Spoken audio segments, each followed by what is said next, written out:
সম্মানিত দেশবাসী ভাইরা, আপনারা জানেন যে বাংলাদেশ জামাত ইসলামের অঙ্গ সংগঠন বাংলাদেশ শ্রমিক কল্যাণ ফেডারেশন গত 27 তারিখ থেকে 27 ডিসেম্বর থেকে সভাপক্ষ ঘোষণা করেছে। সেই সভাপক্ষের উদ্যোগ হিসেবে শ্রমিক সভাপক্ষ উপলক্ষে আমরা পঞ্চগড় জেলা দেবীগঞ্জ উপজেলা কর্তৃক ফ্রি মেডিকেল টিমের আয়োজন করেছি।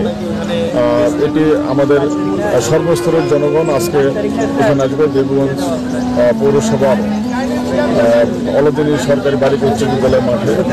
এখানে আমরা বিশেষ করে যারা অসহায় দুস্থ অসুস্থ রোগী আছেন, যারা দূরে গিয়ে চিকিৎসা সেবা নিতে পারেন না, তাদের জন্য আমরা আজকের এই আয়োজন করেছি। এখানে আমাদের হার্ট জট বিশেষজ্ঞ আসছেন, মেডিসিন বিশেষজ্ঞ আসছেন, গাইনি আছেন এবং শিশুরোগ বিশেষজ্ঞরা এখানে আছেন।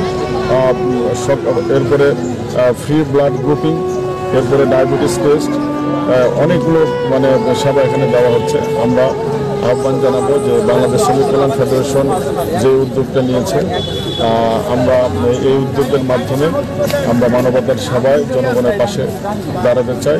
মূলত এই কারণে বাংলাদেশ শ্রমিক কল্যাণ ফেডারেশন আজকে এই আয়োজন করেছে।